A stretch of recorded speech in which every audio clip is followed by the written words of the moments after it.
Bonjour chers frères et sœurs, je vous salue vous qui croyez en Dieu, qui avez confiance dans le Seigneur Jésus-Christ, qui l'avez reçu comme Seigneur, Sauveur et Rédempteur de votre vie. Je voudrais à travers cette vidéo parler de la religion yézidi. Et donc je vais intituler cette vidéo « Ce que le chrétien doit savoir de la religion yézidi ».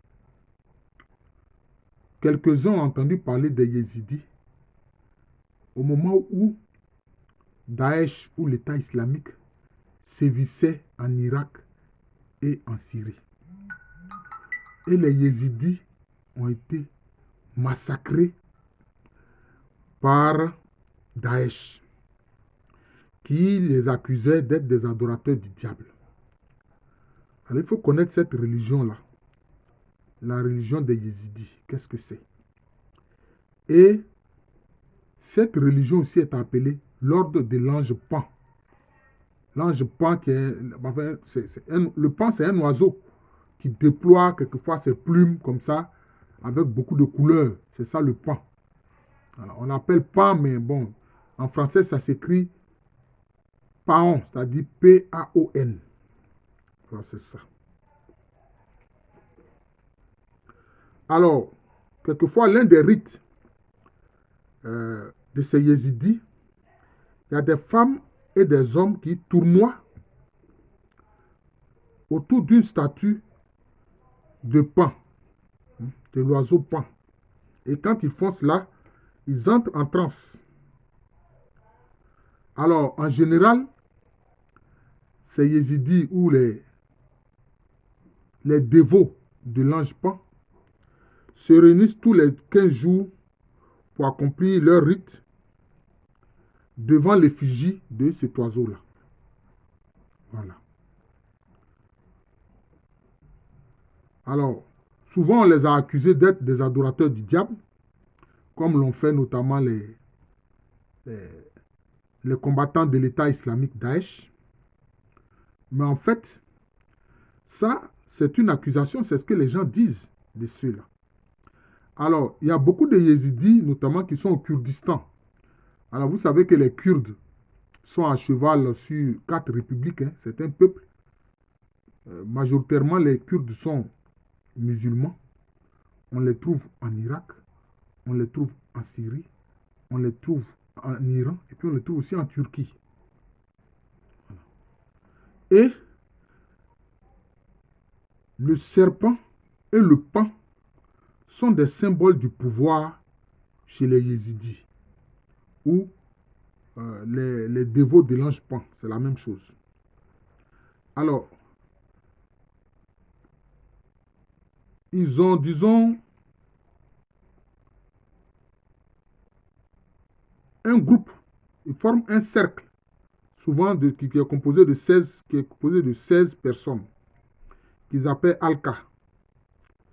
Et non, ils ont 16 cercles, c'est-à-dire 16 groupes qui comprennent chacun 7 membres. Alors ces cercles-là, ils appellent ça Alka. Voilà, ils appellent ça Alka.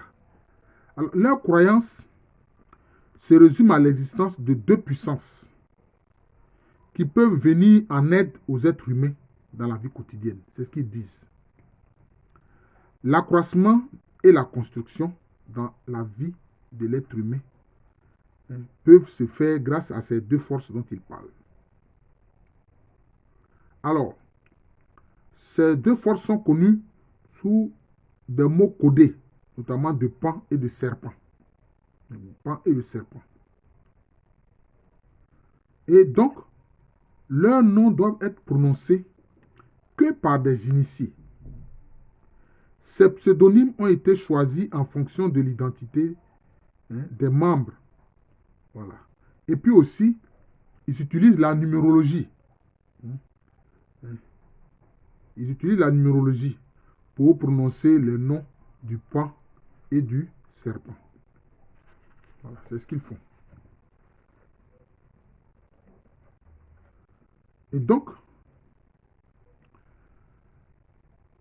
on pense que l'usage de la numérologie leur vient un peu de de ce qui vient de ce qu'on appelle un peu la Kabbale arabe, qu'ils appellent Abjad, hein, ce qui permet de déchiffrer de saints noms. Voilà.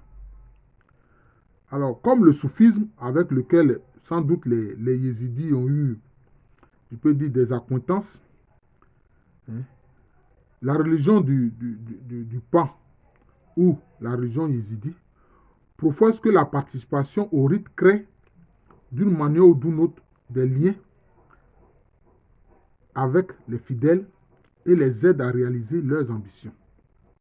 À un certain stade de son développement, l'initié perçoit la révélation de sa véritable vocation et trouve les moyens de satisfaire cette vocation-là.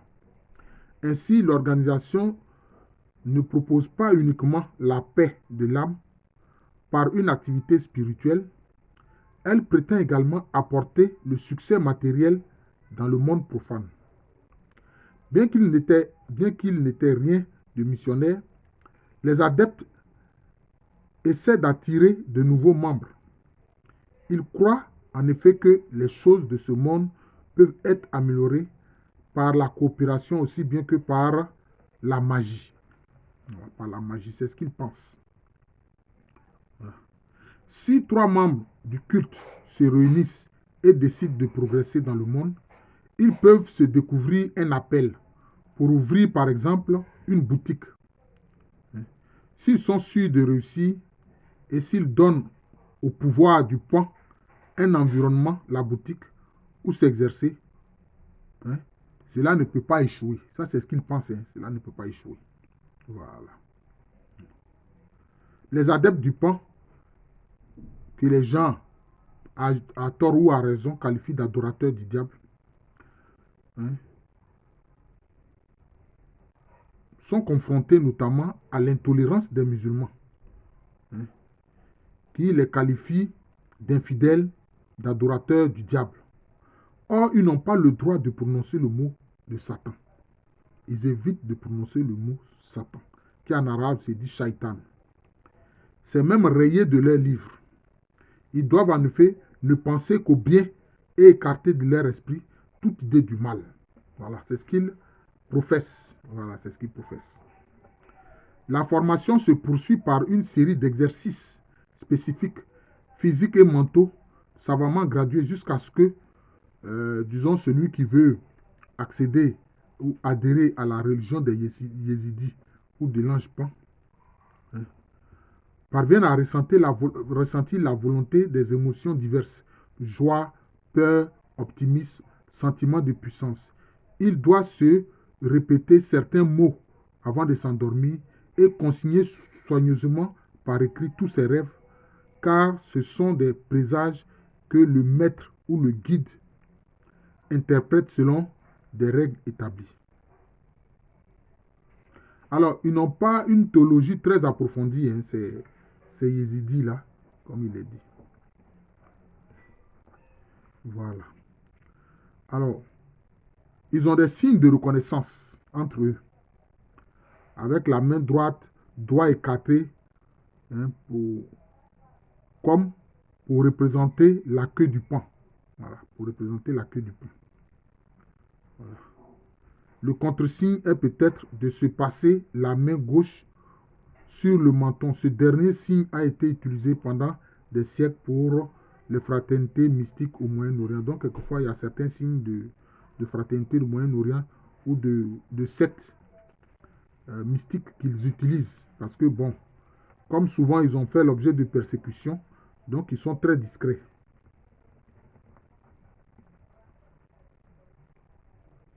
Alors, ils ont comme un prêtre, hein, qui, disons, supervise leur rite, hein, au moment où notamment certains entrent en transe. Hein, et souvent, ils s'asseyent par terre, leur corps devient rigide et puis leurs yeux sont fixes et grands ouverts. Voilà. Donc, quelquefois, ils sont l'objet de transe, etc. Hein, c'est ce qui se passe. Et comme je l'ai dit, les gens les ont qualifiés d'adorateurs du diable. Bon, c'est pour ça que malheureusement pour eux, Daesh les a persécutés, mais de toute façon, Daesh persécute tout le monde. Alors, pendant l'un de leurs rites, ils se tiennent la main et forment d'immenses cercles avec au centre leur cheikh, c'est-à-dire leur prêtre ou leur prêtre, l'officiant, qui bat des mains et entonne sous les couplets en l'honneur, bon, dit-on de Shaitan, en fait, en l'honneur de l'ange Pan. Puis ils tournent sur eux-mêmes et sautent en l'air. Lorsque la frénésie atteint son comble, ils se blessent et se meurtrissent souvent avec leurs poignards. Voilà. Ils cajolent et louent l'ange Pan et le supplient de se manifester dans ses œuvres par des miracles. Comme leurs rites ont généralement lieu la nuit, il ne manque pas d'obtenir des manifestations très variées, dont les moindres sont énormes, globes de feu, prenant la forme d'animaux fantastiques, etc. Voilà, donc c'est un peu ça. Les Yézidis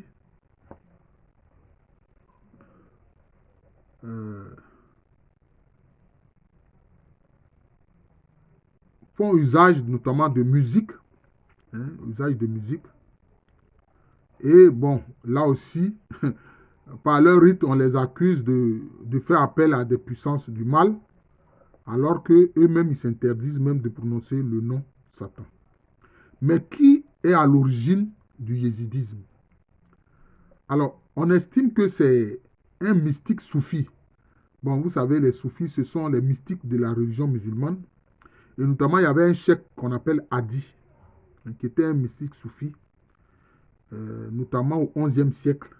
C'est lui qui a été à l'origine de la création du yézidisme.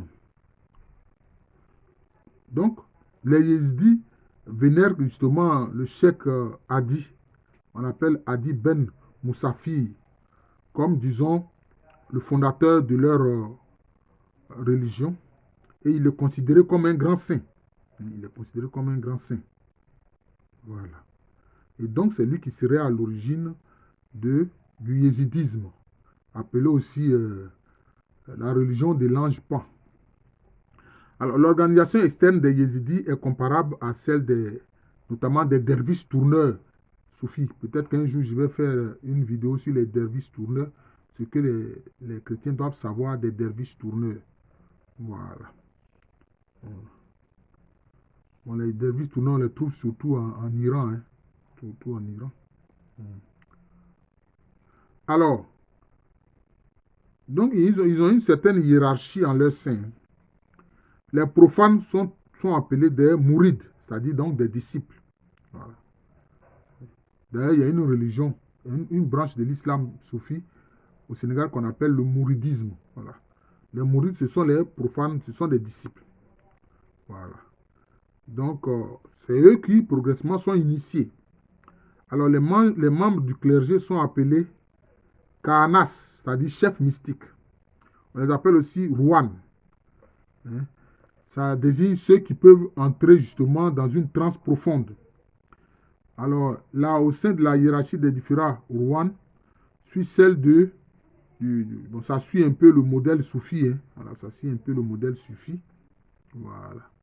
Et puis viennent ensuite ce qu'on appelle les pires, c'est-à-dire les anciens ou les sages. Et souvent qui sont en robe noire et qui portent un turban blanc. Et puis maintenant, il y a ce qu'on appelle les fakirs, c'est-à-dire des extatiques ordinaires qui souvent tombent en transe, etc. Et puis il y a aussi la communauté féminine au sein des yézidis qu'on appelle fakraya. On les appelle aussi les petites pauvres. Voilà. En principe, les profanes n'ont pas le droit de voir les rites secrets des yézidis sur leur propre territoire. Toutefois, les quelques personnes qui ont pu y assister en partie ont l'impression très nette que leurs rituels suivent de plus ou moins près le symbolisme du soufisme. Voilà. Donc, disons, c'est une forme de religion mystique. Voilà. La principale cérémonie quotidienne consiste à saluer le lever du soleil, puis à tourner autour d'une pierre posée par terre, sur laquelle est inscrit le nom de Malik Taous. Voilà. Malik Taous, disons, c'est l'ange Pan. Voilà. Malik, c'est un mot qui ordinairement veut dire roi, mais ça renvoie à l'ange. C'est comme ça que chez nos frères malinqués, quand il dit Meleke, il parle des anges. Voilà. Donc l'ange Pan est appelé Malik Taous. Bon, ils estiment que, bon, souvent les gens disent que c'est une adoration, le fait de tourner autour de cette pierre avec cette inscription Malik Taous, mais ils disent non, que ce n'est pas une adoration. Alors, un Yézidi, par exemple, aurait témoigné en disant que la force du bien et du mal ne forme qu'un. Voilà, ne forme qu'un. Et que le fait de tourner autour de cette pierre, hein, c'est une façon de tirer une puissance, notamment de cette force qui vient du bien et du mal. Vous savez que pour nous les chrétiens, notamment dans la Bible, dans l'Ancien Testament, dans le livre de la Genèse, on parle de l'arbre de la connaissance du bien et du mal. Pour eux, ils disent que c'est une seule et même entité en fait. Voilà, c'est ce qu'ils disent. En outre, les Yézidis croient en la réincarnation.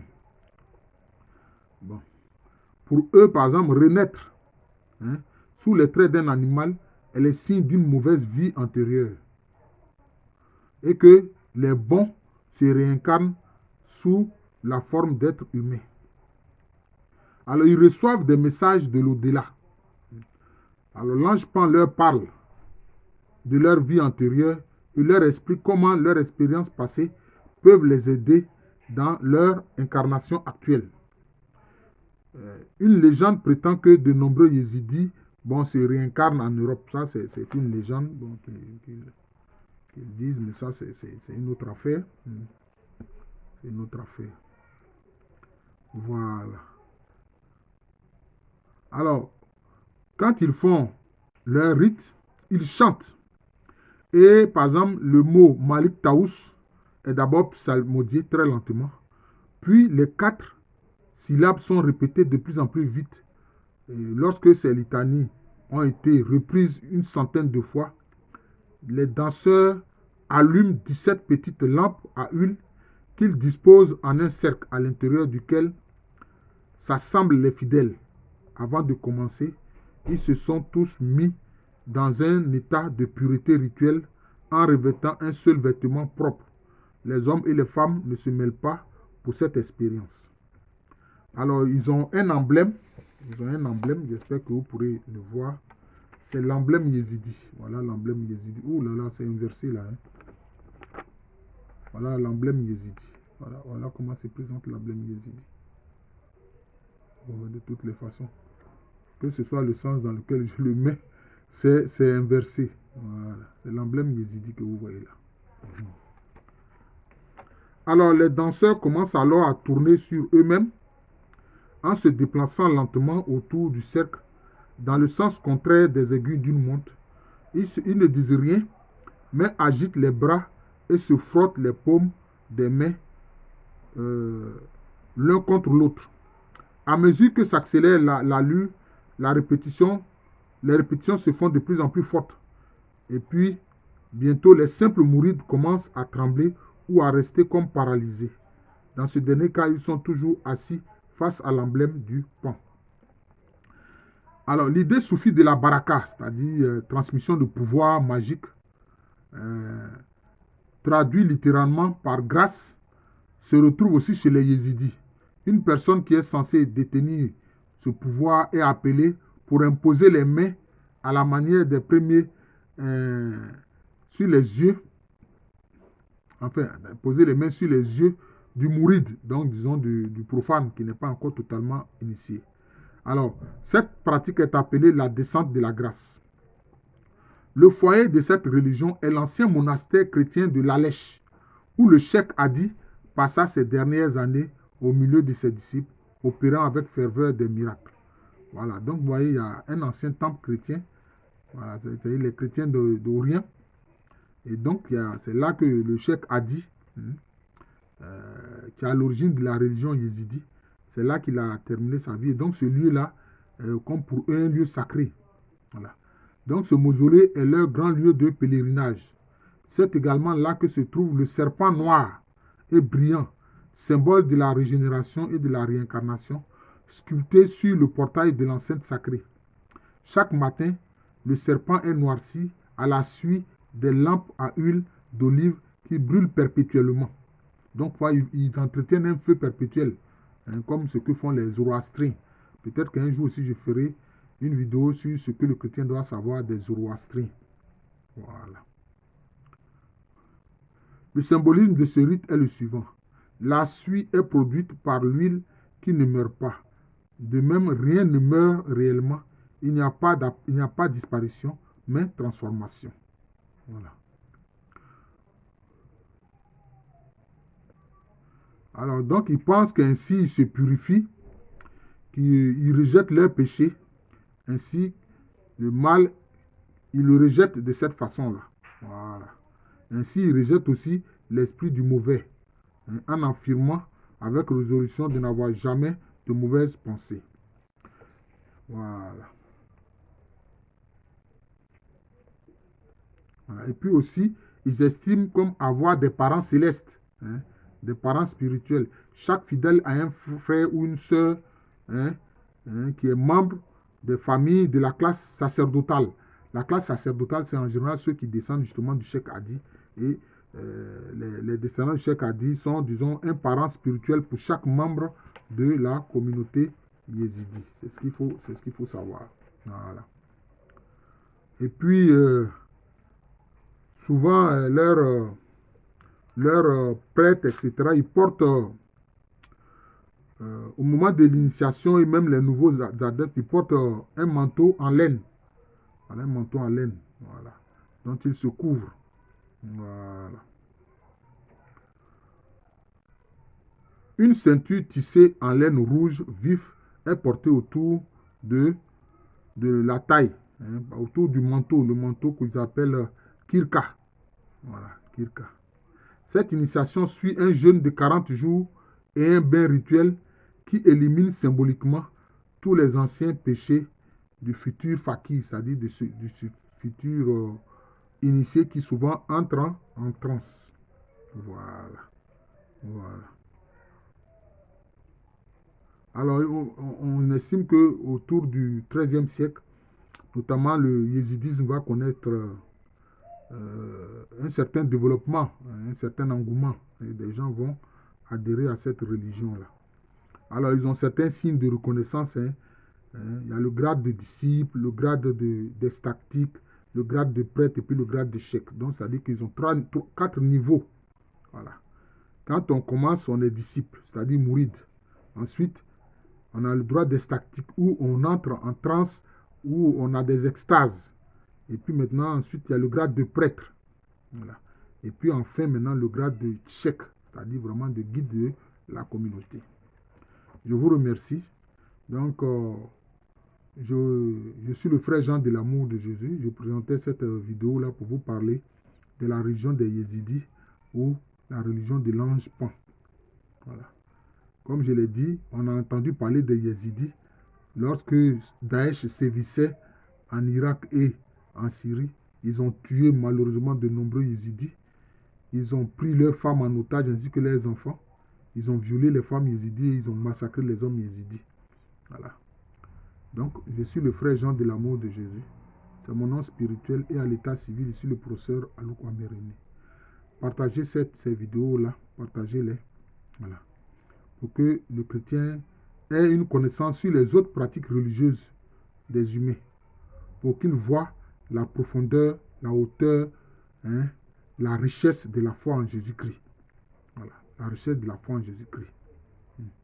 Dieu fait homme qui amène l'homme qui croit en lui à la divinité, à la divinisation. Je vous souhaite une très bonne journée.